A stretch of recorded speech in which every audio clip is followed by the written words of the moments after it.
MR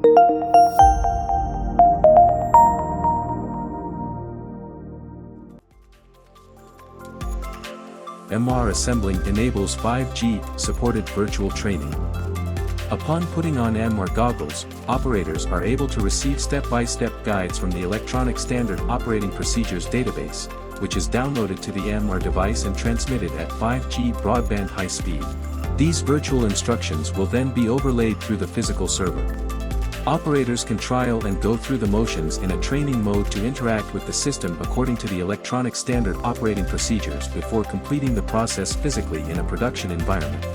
In this mode, components are placed virtually and trials can be repeated until the operators become fully prepared for actual production.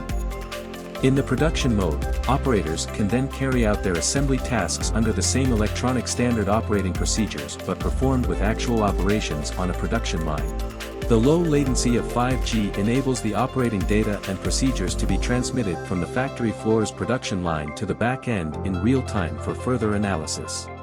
Status reports are also simultaneously generated on the dashboard for managers to track performance to define their KPIs.